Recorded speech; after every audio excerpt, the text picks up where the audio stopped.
Good morning or afternoon, depending upon where you are. And thank you for joining us today. Hi, everyone.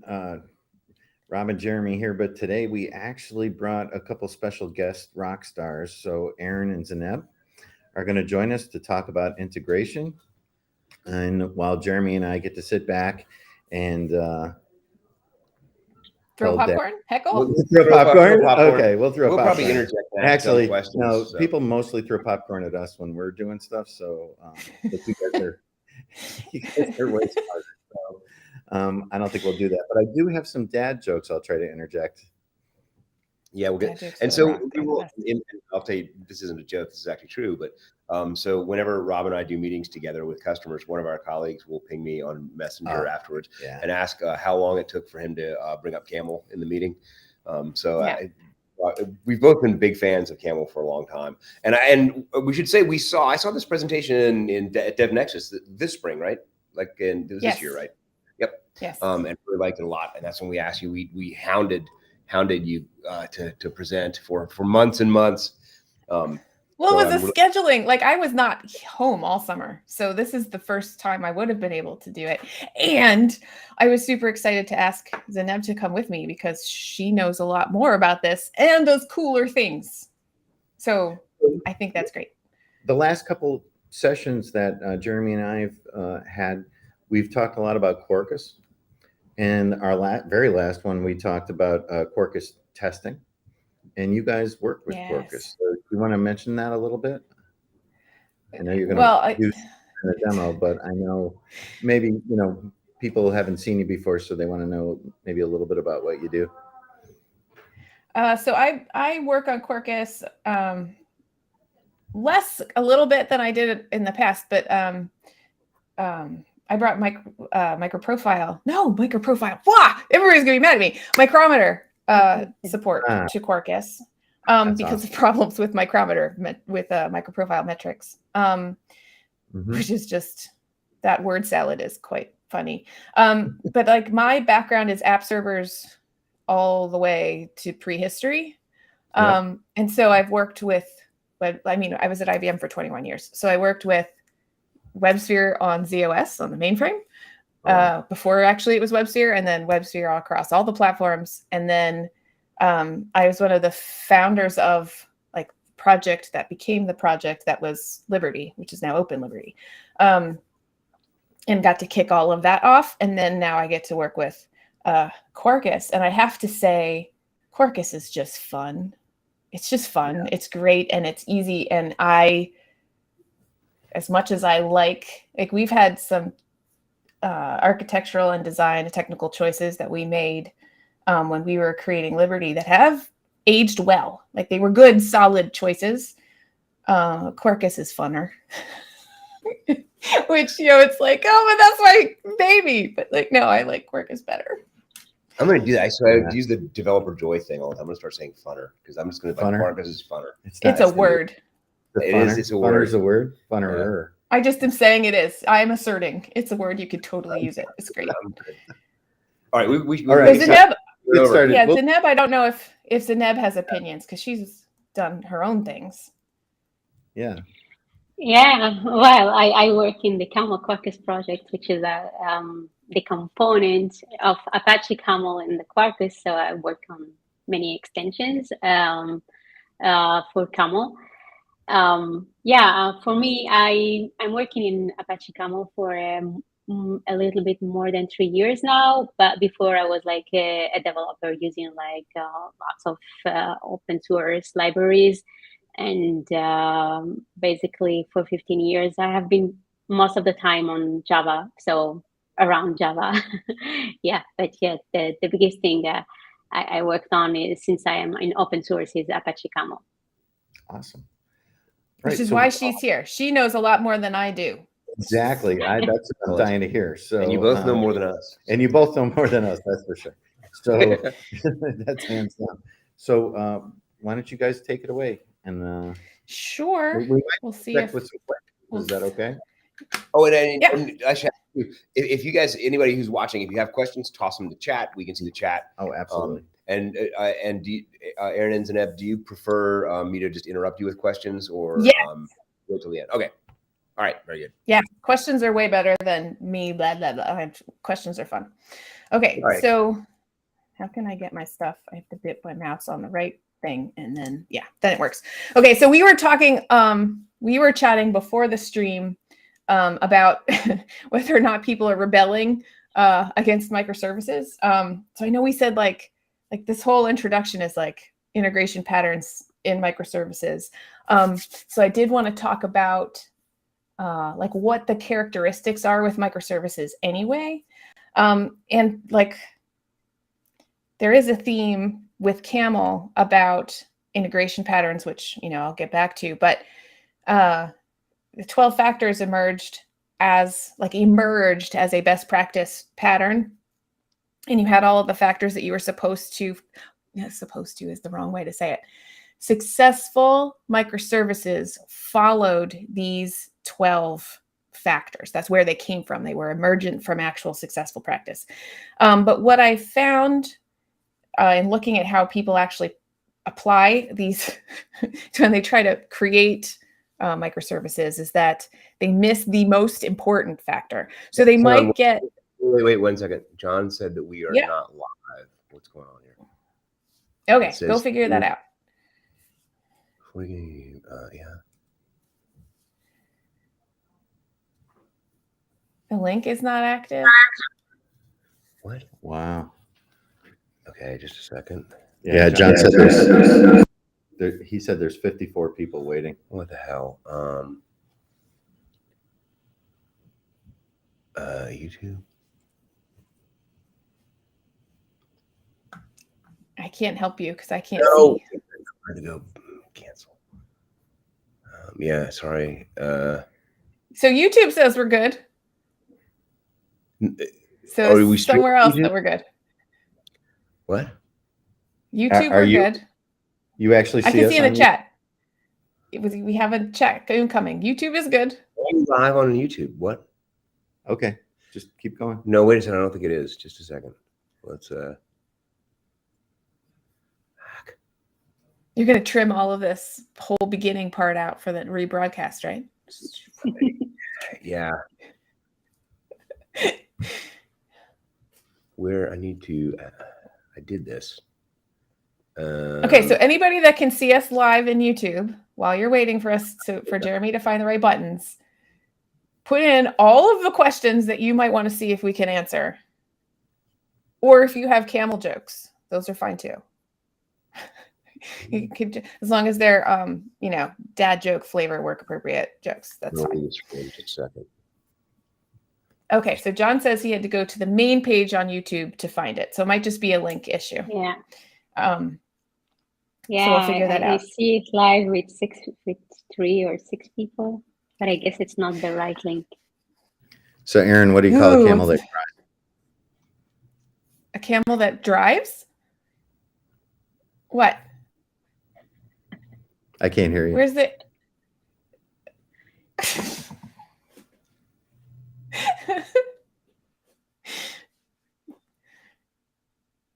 No, I did. Are we... Oh, am I on? Zineb, should we just go? Everybody can hear us. It's just Jeremy and Robert. We could just go without them. Yeah. We could just keep Yes, going. I think we can. Yeah. Okay, so he's waiting. The thing everybody is ignoring when they're implementing microservices. Yeah, Robert, it's just you. You must have... Oh, man. It's like this is a train wreck. I hear you. I can hear you. Yeah, I can hear you. So it's got volume probably turned down. So the number one thing that I think people are forgetting is that these pieces really actually need to be independent. So like if you think about how people do deploy microservices or some of the patterns that you see, they can kind of get the autonomy part because we have auto scaling and we kind of know that things have to go up and down or whatever. We kind of understand portability because we're doing containers now and those can help us port across environments. We kind of understand disposability, although I think some people still struggle with the scale back part. especially if they're used to long-lived state. They don't really understand how when you scale down, stuff goes away and why that makes eventual consistency important. But what they really don't understand is the independent factor. And what I mean by that is like when you have a Helm chart, or whenever anybody says I have to stand up all 5 of my services together to be able to test them, you've like broken the independence rule, because you then have entangled codependent services and you're missing the point. So one of the things that we want to do with this whole notion of going beyond REST and CRUD and understanding whether you're doing microservices or you're doing something else, is how you allow your system to evolve over time.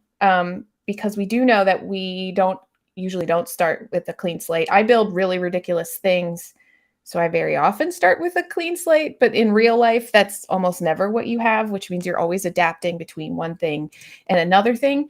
And the important part about either building up evolvable systems or trying to decouple the life cycles, like that was the whole reason we wanted to do microservices, is to get rid of these monolithic, monstrous deployments. And in order to get there, you have to be able to decouple the pieces. And you have to be really conscious about how to do that. It's a very deliberate thing, because you could argue that the whole point of SOA and ESBs was to decouple the system. But the problem with that was all of the information about how the system was supposed to work ended up in the ESB, which just ended up being a new way to completely couple the system, because you couldn't update one thing without updating everything, because you had to touch the ESB. We did it all wrong several times. And I mean, in fairness, it's a difficult problem to solve. So I found, and again, this is my app server brain, right? I've either been writing the application server or writing applications in the apps that run in an app server or in a framework kind of situation. So I have never thought about this adaptive tissue, this glue between like how you adapt, like how you actually adapt the one thing to the other thing. I could picture on a chart which component that was, but I never really thought about the actual mechanics and glue that go into that stage. So like I could describe on any cake diagram or any architecture diagram, here's how messages are routed. Here's how this should flow. And maybe there's a transformation there. I knew the words, but I never actually really thought about how that part happens. And I did talk about patterns earlier. So this is another case of this enterprise pattern book, the enterprise integration pattern book. It was written, I actually know Bobby Wolf. He worked with me at IBM. This book is old, just like the design pattern book that I have somewhere on my bookshelf back there. But it is still accurate and applicable. And it's another one of those cases, 12 Factors and the design patterns book and this book are all articulating emergent patterns. So it's all of the stuff that we know that we did because it worked, and we've just put words on it and tried to, label it so that we can have a consistent, we understand what we mean when we're talking about this pattern. We already know that this is the pattern that works. Here's how we label it so we can put it in diagrams and explain to each other and use common vocabulary. Another good book, as an aside, if you've read Domain-Driven Design, an important concept from domain-driven design is universal language. And that's what these patterns do. They give you universal language to talk about certain interaction patterns. So CAML is an integration framework that allows you pretty much to do anything to anything. It's not terribly opinionated, which as a learner, I found difficult because it never was real. This is how you should do something. It was, well, if you want to do this and you want to do this, here's how you do that. As a learner, I found that challenging. But it has a lot of components and tools, and I'll explain a little bit about those in a second, but you don't have to use all of them at the same time. And you don't have to include all of them. You're not including this big, big monolithic pile of stuff and making your app or your integrator really big. You just use the parts that you need. It's built in a very composable way. really fine-grained way. It is an acronym, although I have a feeling the acronym came after the name, right? But they do, like this, these attributes are accurate, right? It is concise. It does describe application messaging. It uses exchanges, and it is a grammar. It is a language. So I agree with it, even though I believe the acronym came afterward. So when we talk about integration patterns and camel message routing, there are some terms that, as someone coming from application development or REST patterns or servlets, it is a different vocabulary. So when you talk about a message, you're talking about the data transferred by a route. An exchange, like as a noun, is kind of like the envelope around the data. In my head, I used to work at the GIOP protocol, IOP protocol level in Corba. And so to me, the envelope is that it's kind of like the IOP message that had all the context ahead of, the object key, which then had, and then wrapped all the data. So it is that kind of envelope that contains the data, but it's not necessarily just the wire format in this case. And you do have endpoints where you have the receiver and the sender. As the application developer or writing the applications, you don't usually touch endpoints directly. Those are provided by a component, where a component understands what the protocol needs to do. So it defines the endpoints for you. So you work indirectly with endpoints. You're not actually touching them, but the vocabulary is useful to understand what's happening. And then there's processors that you can use to inject custom logic as a route is defined. Did I get that right, Zeneb? Check me. Yeah. Did I make any mistakes? All right, good. I got to check with the expert because I am not. This is all of my learning, and I don't know what I'm talking about, right? So this is what I figured out and how I figured out how to articulate it. If there's anyone in the chat who also has never done this, I hope this was useful, because I found it a little challenging sometimes to wrap my head around it, because it was coming at the whole scenario from a different perspective. So when we were talking earlier, just as a group, I mentioned when I want to learn something, I do purposeful off-roading. So I build really weird apps that have usually make no business sense, because I like to play. I learn by play. And so last year I was challenged. I have some friends who challenged me. How about you make a talk on this topic, which I have no idea how to do. So last year it was create a command line application that uses JPA. And you guys are probably like, well, JPA is old, but somehow by some circumstance, I skipped JPA in my early education. I was doing like low-level protocol stuff, and then I skipped to NoSQL. So I kind of like bypassed the whole JPA thing. But with the ability now for Java to compile to native, creating command line apps is interesting. It's something we can do now, which means the ability to actually create a command line app that does database things is feasible. Like you could actually do it. So I created this app called Pockets, which is it's Dungeons and Dragons inventory management. It's RPG, TUTRPG games, because managing your inventory is hard, and most of the tools that focus on your character sheets don't focus on what you have in your pockets or what your friends have in their pockets or what the shared pocket contains.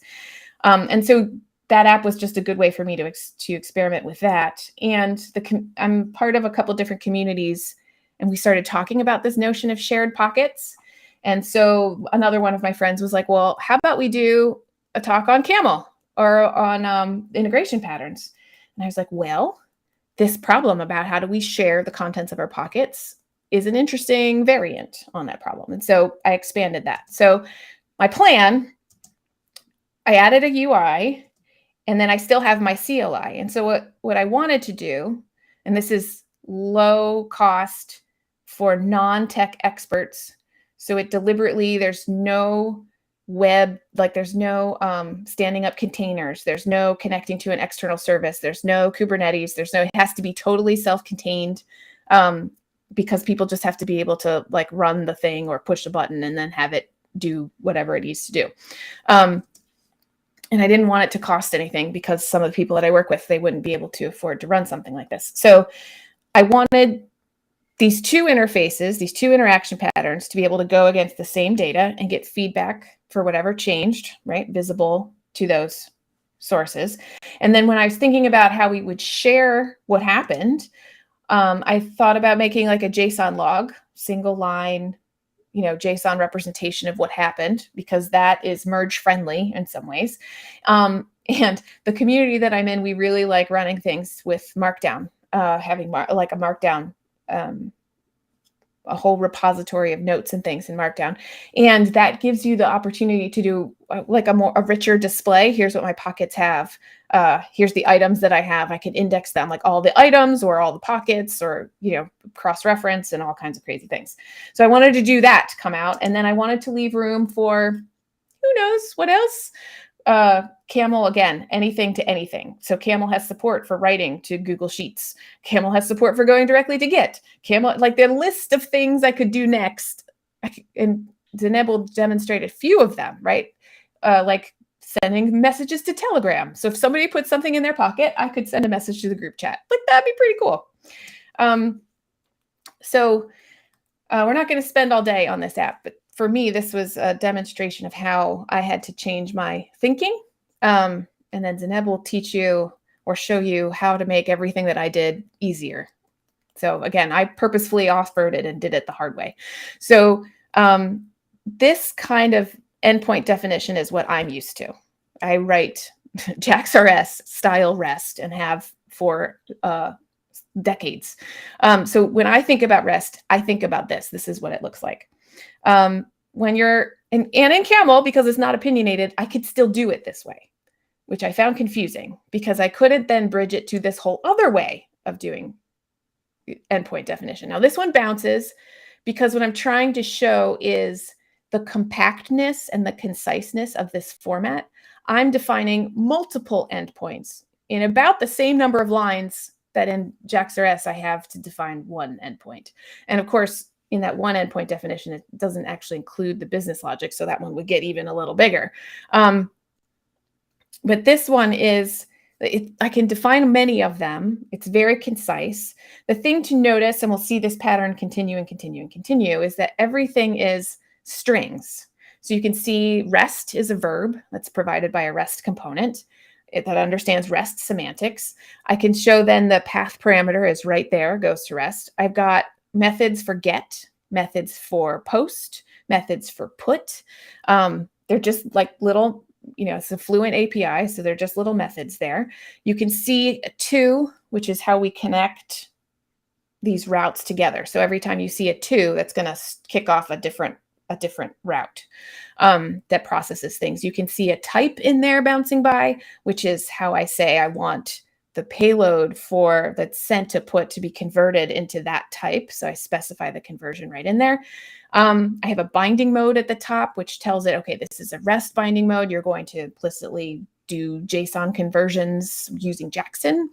The integration with Quarkus means it will work with the Quarkus Jackson extension. So that's great. And the reason, like I get a little frustrated with using strings everywhere, but the important thing to know is that even, what? There's a, Zeneb, were you going to say something? No, it wasn't me. Okay. So the interesting thing about, or the frustrating thing for me, or what I thought was weird, is like I'm typing all of these things as strings. And as someone who's worked with Java for over 20 years, that feels wrong to me. It feels fragile to me. It feels like this is where you typo all the time and the stuff doesn't match and you don't know what you're doing and you never use strings. But I had to remember, like, writing this in Java is just one possible DSL, domain specific language. I could be defining all of these routes in YAML or in XML to the extent where I'm kind of gluing these things together. I can do it with less code. So once I kept remembering that, I was a little less annoyed. I'm doing a lot of direct endpoints here, and that's because I was trying to make it simple for myself. I wanted to be able to understand and test the behavior of routes without having to worry about setting up external processes to go talk to. But anytime you see a to here, you could just as easily route it to an external. So you show? Sorry, The- can you show the? Go ahead. Can you show the transformation piece you said you were doing on there? And I gotta It's say, right there. It's the little type. It's the little type right between the put and the to. I can't make it stop because it's just a recording that bounces. But it's just that the put that goes to a pocket, the pocket config data. And I have the code. So after Zeneb goes, we could probably go back to it. But that's how you start directing. Like, I want you to do this transformation of type. I want you to take the JSON data and not just go take the JSON and transition it to this particular object type to come into that method. So in the middle here, the two yellow boxes at the top, that is an enterprise integration pattern drawing. So it talks about the two parties, the requester and the replier. And it's a description. You have the requester makes a request, which goes through the channel to the replier. This is a request response pattern. So the replier sends a reply, which goes to the reply channel. This is how you'll see these kinds of diagrams with these kinds of symbols all through the enterprise integration pattern book to explain how the pattern works. In the case of Camel, the REST component understands this request response pattern. The way I've drawn it, and we'll fill in the middle in a few seconds, but in a minute or whatever. But what is important to know is like the two sides of this drawing are the same component. I'm just trying to, I'm making a sandwich to demonstrate the concept. So you can see the request icon coming in and you see the reply icon coming out. And what we're going to do is transform in place the contents of that message. And then the REST component knows whatever left, like the remainder that's in the exchange is what then goes out to the sender. So the REST component understands this request reply pattern and will take care of doing that send at the end. So I don't have to do anything. That's just how the REST component unwinds the stack, basically. So, oops. So anyway, from here, right, code. We're going to focus on one of my endpoints, which is the pocket endpoint. That's line 1. And I'm going to focus on just the post method, right? So I've got a get and I've got two gets, like two other get methods defined on line 2 and line 5. We're not going to talk about those. We're just going to talk about the post on line 8. And then in that one, I'm actually going to another direct endpoint to validate and modify pockets, which is what does the interesting work. So that's what we're going to talk about. When you're defining that direct endpoint, I found it a little confusing, although I understand it better now. So here we're doing a to, and then when I define the endpoint, I'm doing a from, but it's like Camel is creating the endpoint. And so I'm receiving the messages from, I got real confused with tos and froms. I found that really hard, but maybe that's just my brain. But so here's the definition of this endpoint. I've got some things to set up. They're specific, like because I've got a web thing and the CLI that's one and done, I turn off auto start. There's other things that I do in other places that will make it start when I want it to start, which is that's how you can integrate with different running modes. That's kind of it's important for Quarkus, but it's a very easy way to change that behavior. And I set up some exceptions that are custom types, and that's because I want to make sure that either through the web or through the CLI, I can give good feedback to my users because they are not tech savvy. So I have to be able to give them real good messages and not a stack trace because they won't understand what a stack trace is.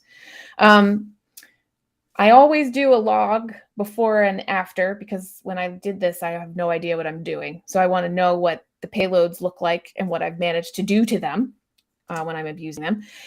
One of the types, you can see this icon coming in with the question mark as an enterprise integration pattern, is a process, which just basically says we have a custom processor, that kind of component type, that word, where I'm going to do some things at that stage. In this case, when I'm coming in from this web UI, someone has selected a profile. I need to validate it, and I need to then put it on the context in this case. And then I have another like sub process, which I'm actually modifying the process or modifying the pockets and dealing with the database.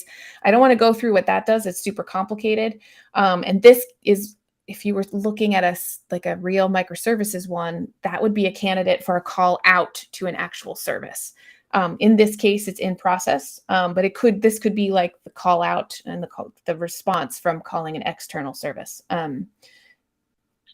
conceptually.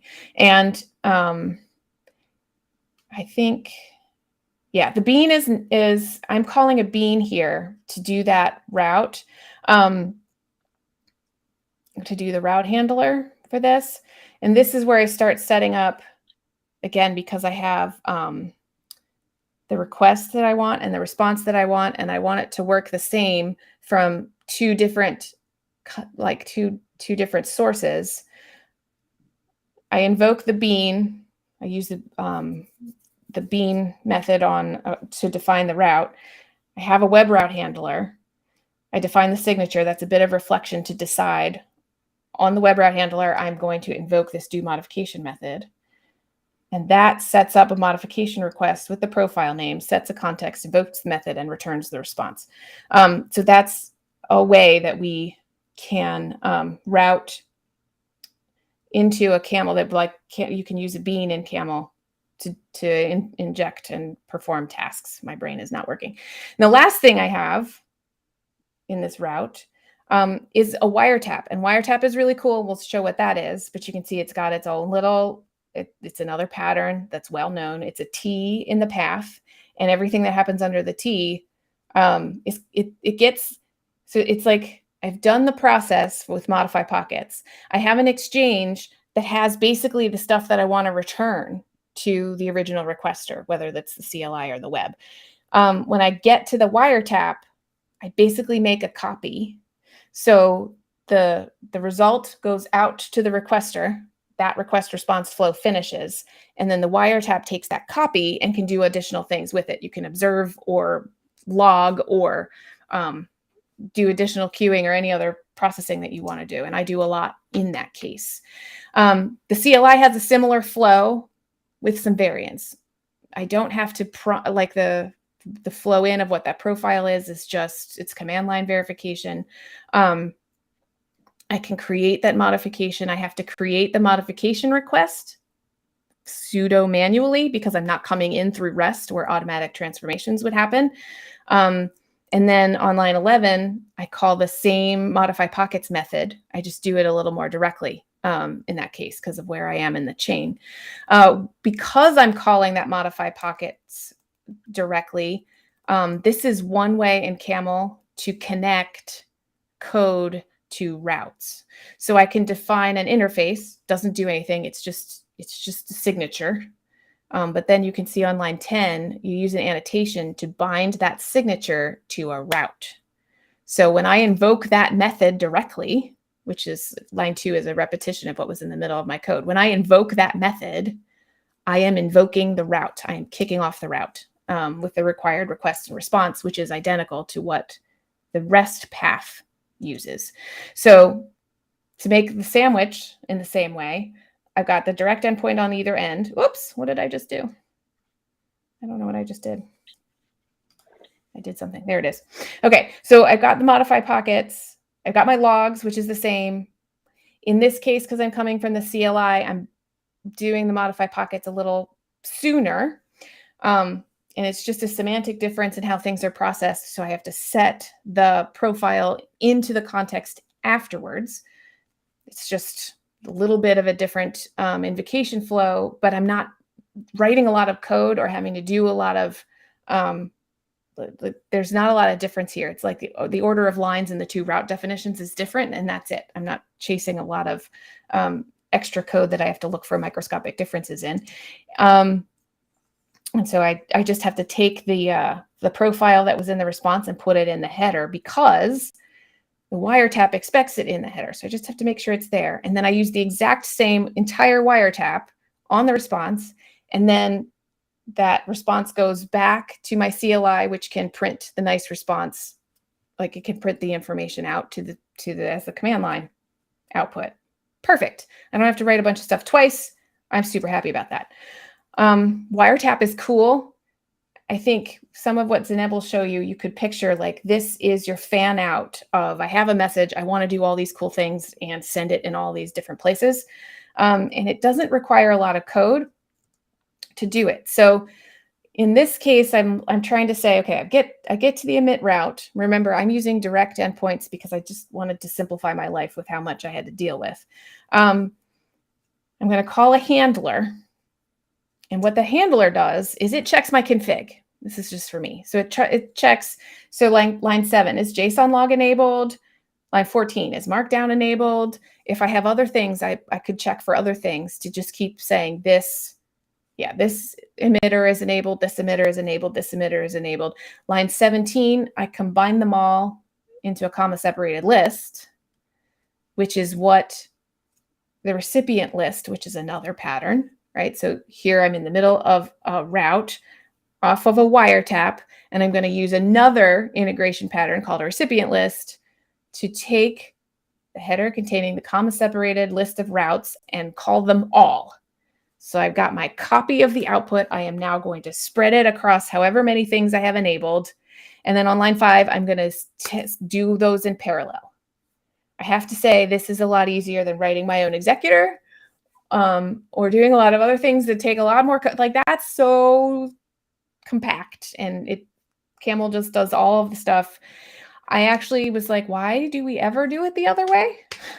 Because this just makes a lot of code go away that I never thought about not having to do. I don't know why. Maybe I'm weird. Everybody can tell me, Erin, you're weird. That's fine. When we look at a JSON emitter, like how do I take my object, this response that I have, and send it to a single line JSON file, which was my goal for this. How you define that is fairly trivial. I'm munging the message in place, basically, still, but it's a copy. So I've got the copy that's going to go to JSON. I'm going to add a header that sets what the file name should be. There uses a simple grammar there to plug in the profile.events.jsonl. That's going to be the file name. I'm going to reset the new body of the message.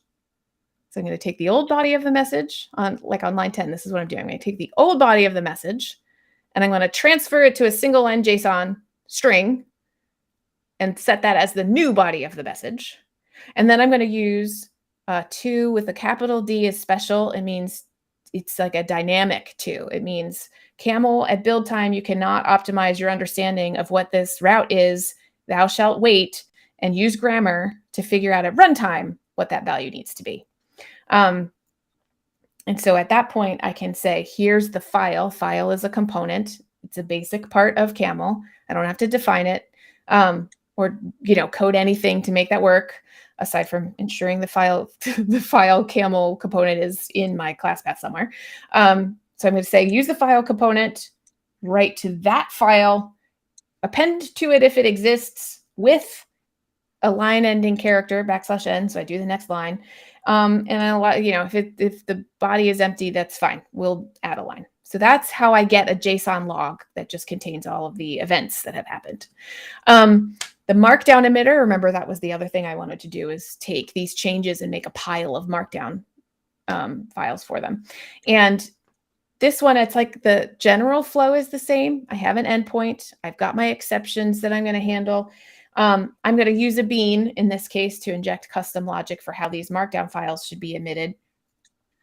And that one is interesting. I'll show you how the actual emitter works in a second. But a thing we can do with Quarkus is bring in Qt templates. Qt templates are amazing. They're like handlebars in Node. If you do any front end stuff with handlebars, or it's a really nice syntax for creating templated output. One of the things we can do when we combine that with Camel is like line 7, I'm saying, okay, we're going to use the Qt endpoint, the Qt component that knows how to do Qt things. I have a dummy URL because I don't need it. It doesn't mean anything. The query parameter there, allow template from header, means, okay, Qt engine, you're going to look in the payload, in the headers of this message for the template instance to use. And then it's the same as the file on line 9. we're going to take the rendered output of that of Qt from line 7 and write it to that file. So that part's familiar and the same. So if I go, if I go to my emit handler, my emit routes, here's where I am. Here's the JSON. Let me make that smaller and bigger. So here's where we were on the slides. If I go to that route handler, when I try to emit the markdown files, there's a lot of stuff that I do in here, like looking at configuration for what files people have enabled. There's some things that I do for keeping track of state, what changed, journals or records, what's the items, what's the pockets, what's the coins, how many coins do we have, what pockets are they in. Here's where the intersection with Qt is cool. I can do template instances. Here's where I go find the template instances. So for journals, I can use a certain kind of template. This is the other way to invoke an endpoint that's not using that interface before. I'm calling a producer template. Oh, stop the hover. I'm telling it which endpoint it should invoke. I'm creating an exchange that has the data that I need for that template.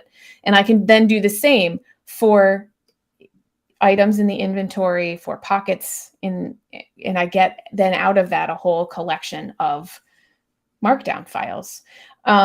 This is probably like, I mean, again, I'm doing a lot with a very little bit of code. I'm using markdown templates, templates like this. Here's the kind of syntax for a Qt template to render that output. And I have one for what that JSON, an event log based on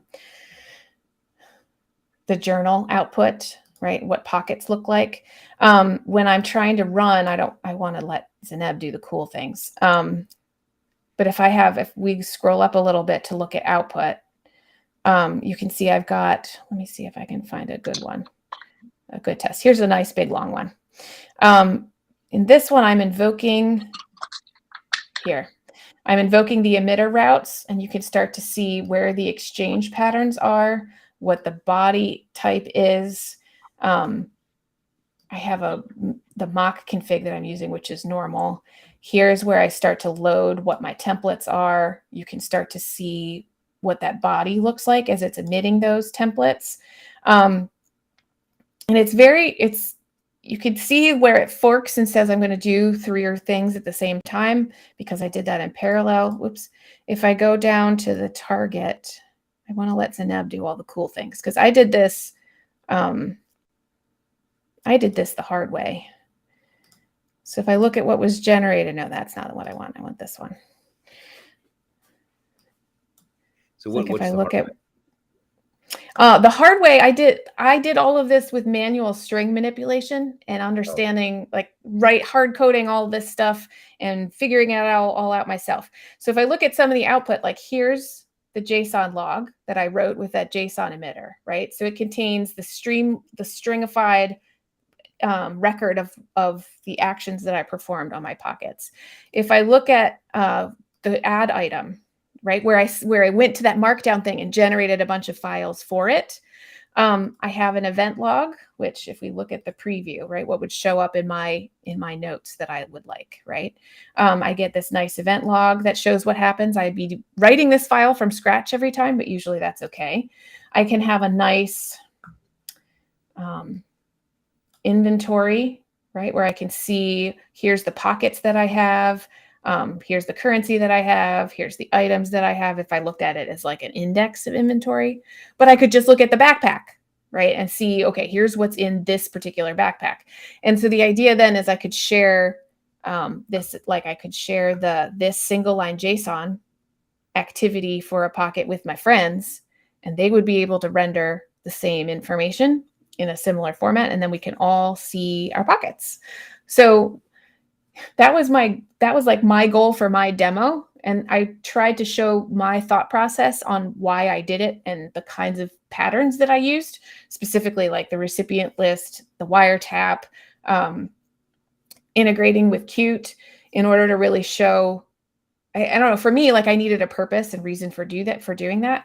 I found it really cool and interesting, and it's gonna, I have more things to do with the community to actually get some of the sharing stuff working. But I don't know. I found it really cool. But also a really difficult thought exercise. It was really hard for me to shift my thinking around. I don't know if anybody else in the community would feel the same way. But I will let Zineb show you how to do it easier if we want to switch. She could show you the cool stuff. I showed you the hard way. I don't do like big transformation things, but I'm like, I really like your example with Qt and everything, because I think like this is the way to do. So yeah, I'm more like doing like lots of cool components in general, but I try to move a bit like for our topic today, which is REST.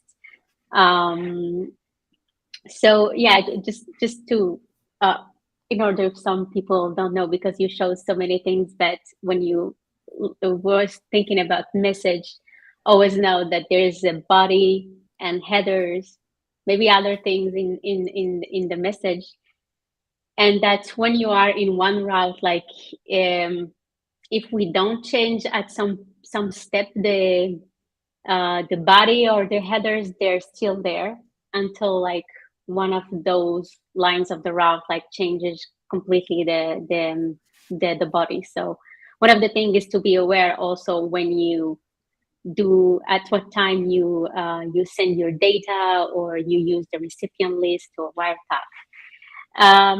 So for me, what I've done is that I took one of the demos that I had before of an order API, which is actually gets actually order of one coffee, and then you can actually get all the coffees or get one coffee by ID, but also the thinking of when you order that coffee, you need to deliver that order. Maybe you want to generate an email at some point, or the bill, like a file with the bill, or whatever. I'm not gonna do all of it and a nice bill, but I'm just like doing some steps to show a bit like how we can do this. So I'm using REST, as this is what Erin has done, so everything about this. Just to know that this, maybe I can show this like very, very quickly. I generally create my apps. I do the code.quarkus.io. Sometimes I use the Quarkus CLI, but like if you type Camel here, you're gonna find the extensions that I used. So when we are in creating a Java app, we will need actually to say, hey, I'm using REST, so I need to add Camel REST.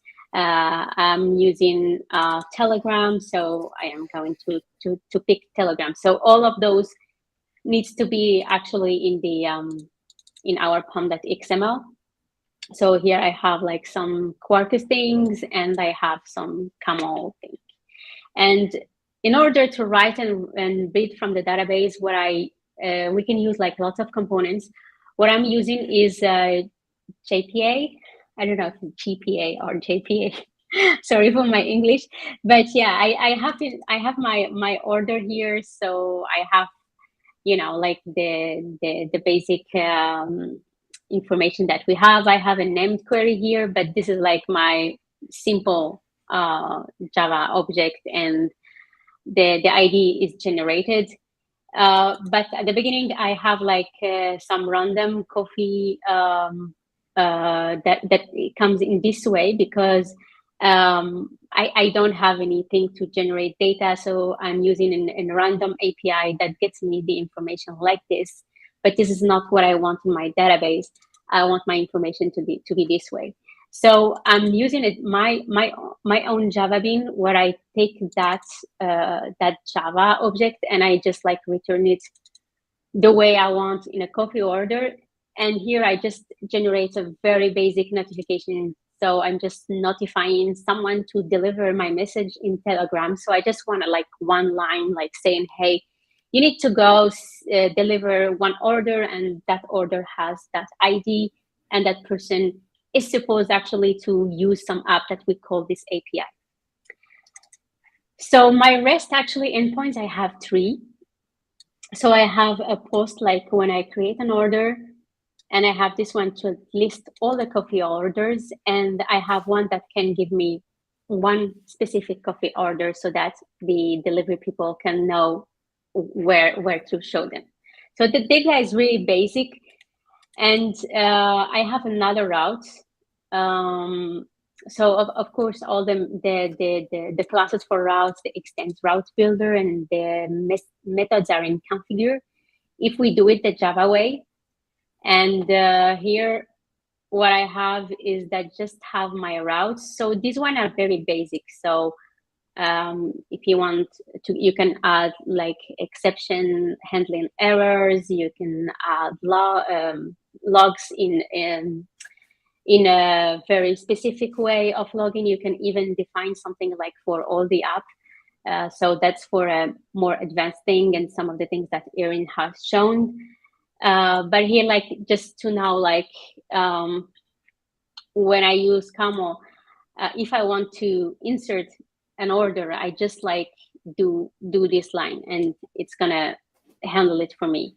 If I want to, right, and that works really well when you have the JPA table, whatever thing, matching the fields of your object really clearly, right? So you just have to do the thing, and it'll append, it'll do all the magic.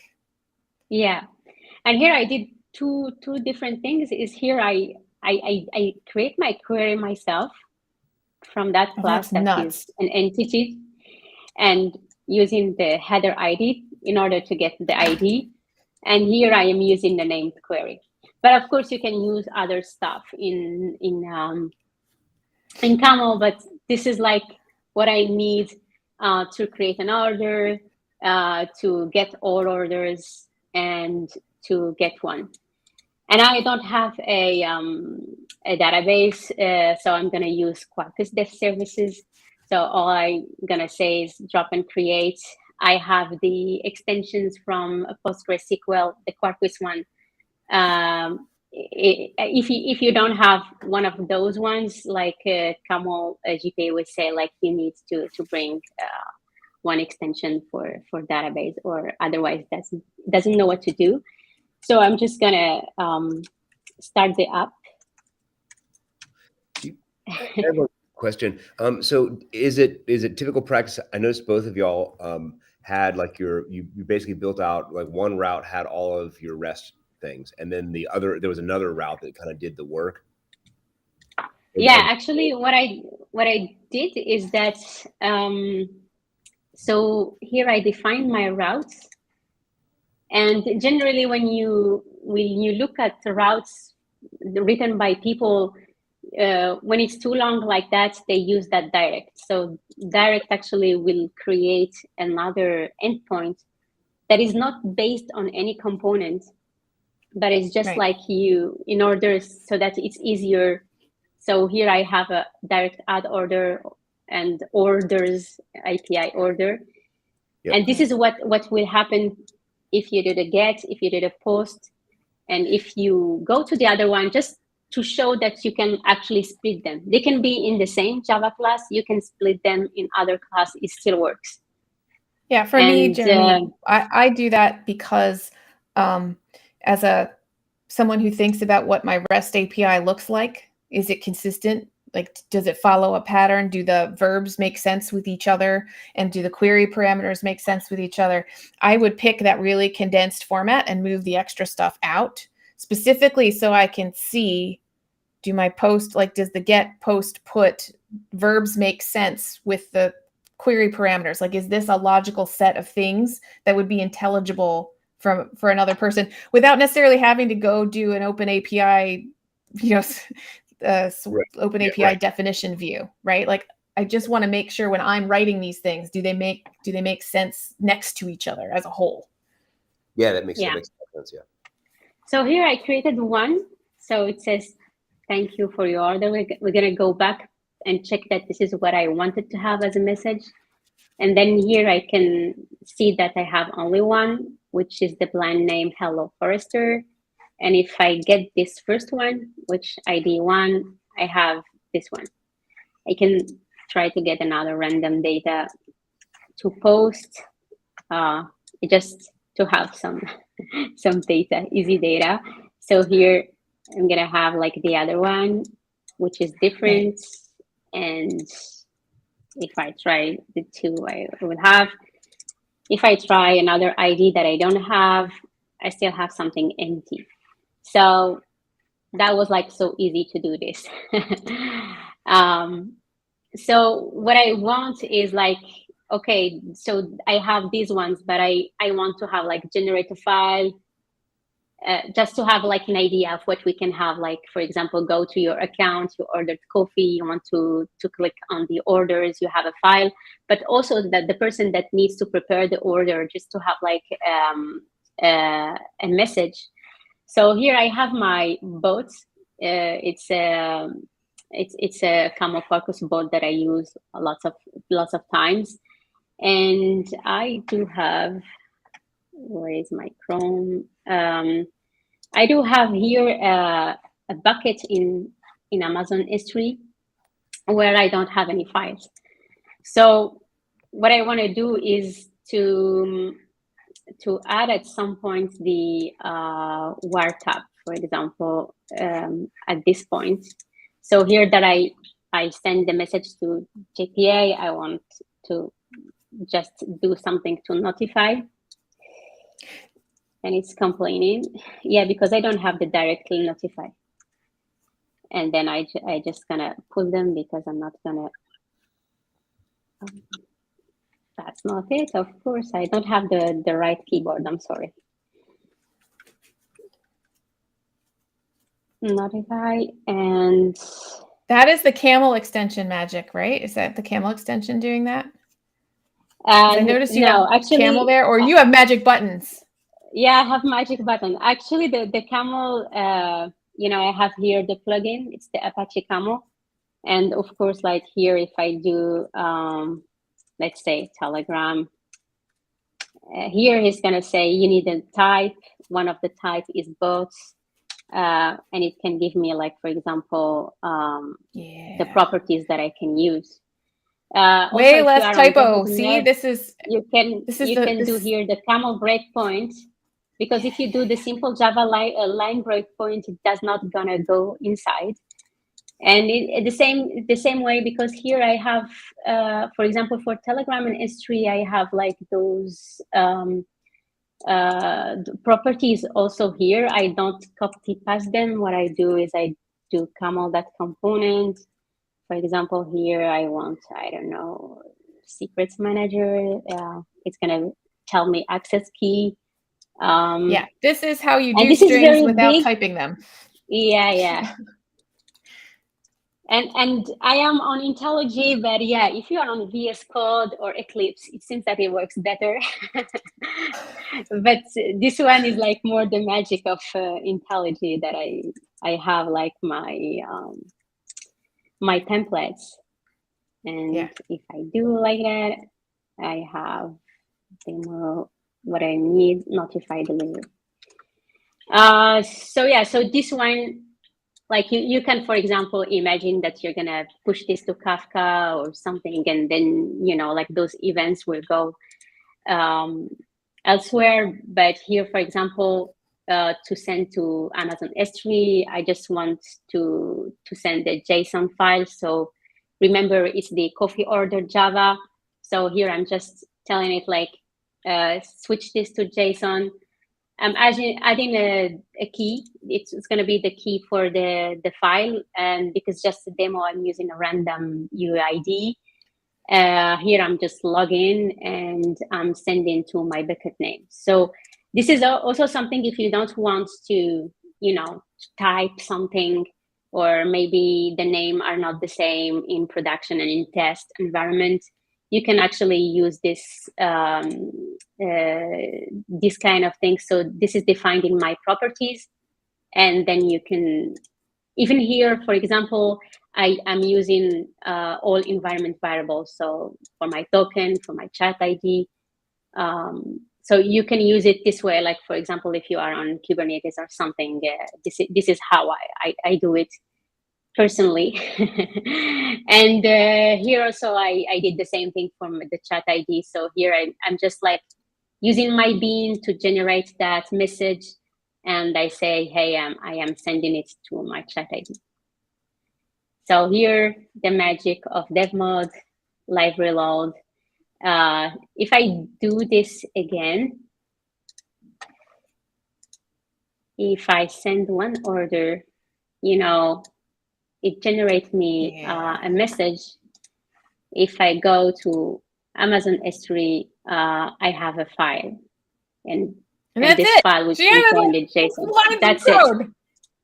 Actually, for me, the most difficult part is to set up the credential for Amazon S3 and the first time the Telegram, but then writing the code is just easy. So this is it. So yeah. Why did I ever write code the other way? Why do I write code the other way? I don't understand anymore.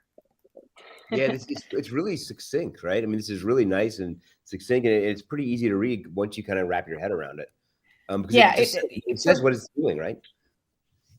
Yeah, and I did want to call out.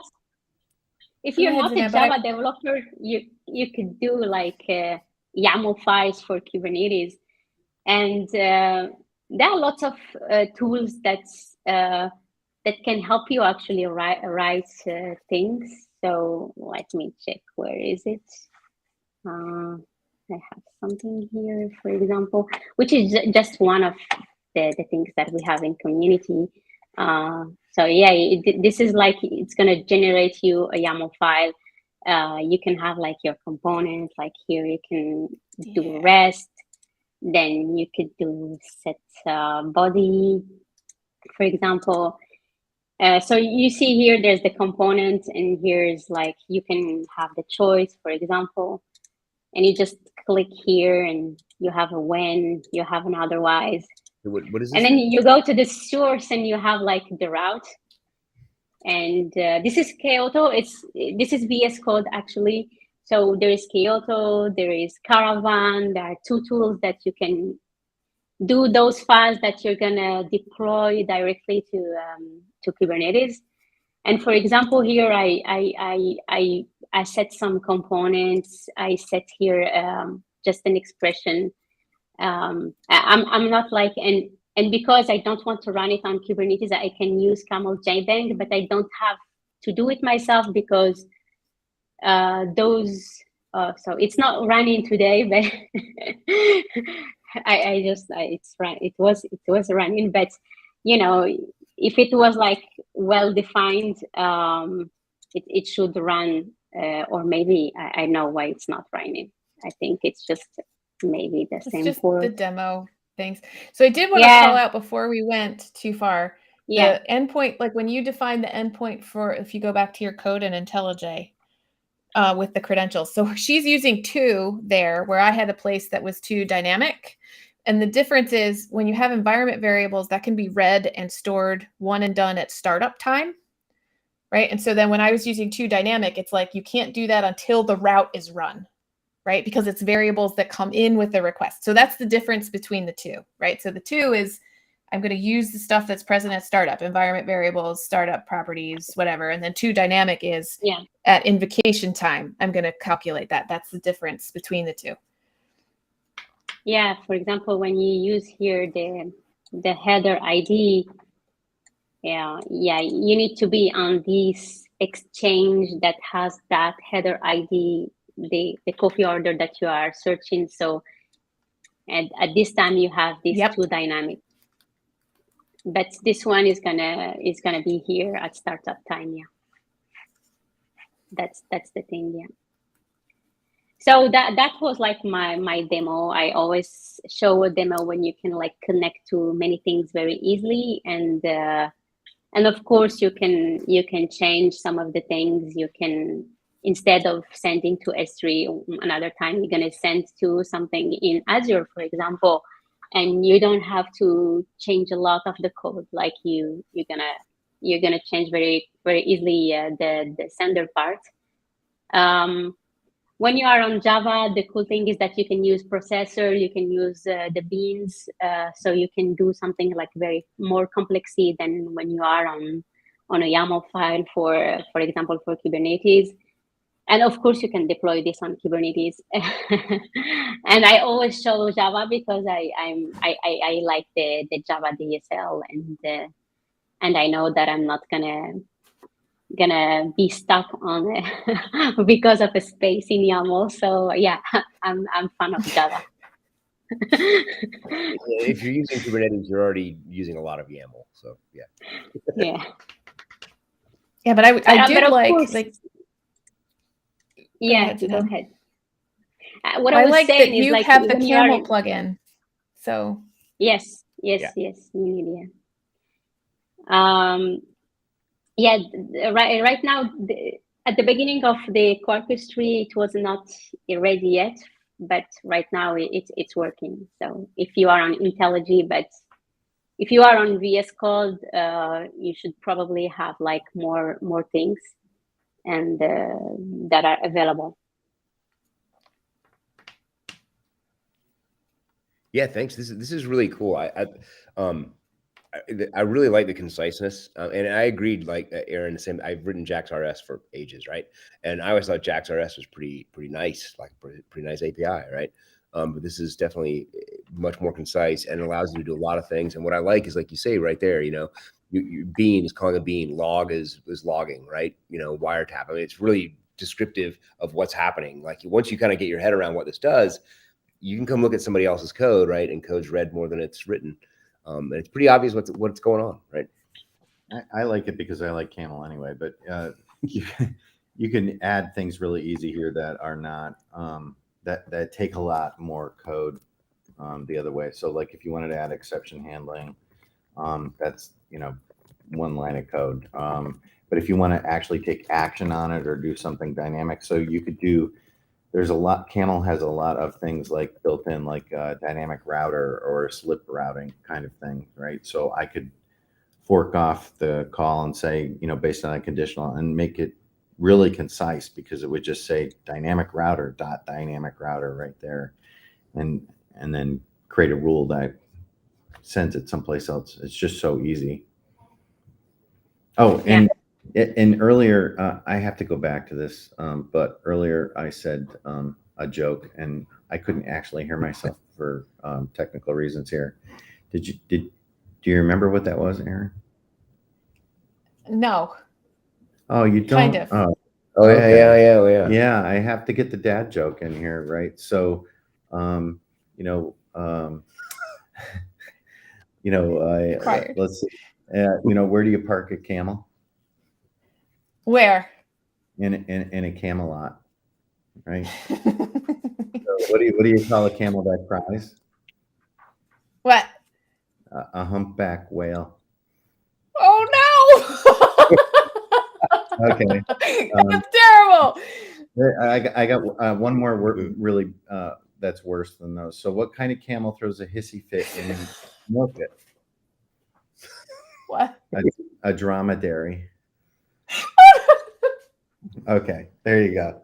Camels are pretty big animals. I don't know that I'd want to be tasked with milking a camel. I don't think that would be. I had to get some dad jokes in here today because, you know, our little. So John, I see John in the chat, and if anyone else in the chat has any comments, we were kind of everywhere. And I know I did a random thing. I actually went slower than I usually do. But Zeynep, thank you for showing me all the extensions, like actually showing the extension stuff and some other usage of wiretap that actually goes out to places. Yeah, because I did it went in. Would you show your title screen with links to the GitHub repo? Yes can. Do you have? I have it. Wait, where did I put it? I have mine. I just have our. It's not our. I have to go through all of our things. Come on, Aaron. There you go. Yeah. So everybody, so if you guys want to look at, you want to grab these repos, which I want to go down. Really, I'm gonna. Yeah, these are just our repos, which I'm like my GitHub has tons of repos in it, but we can put when you I'll go put the links to ours as comments under the show tag if we want to do that. Okay. I can add it to the YouTube that's thing. right there. All right. Great. Great. Thank you very much for joining us. This is a really, really cool presentation. I appreciate you guys doing this month. Maybe we can have you back. And me dig too. Yeah. All right. Thank you very cool. much. And thank you to everybody who attended. Bye-bye. Our dad jokes. Yep. All right.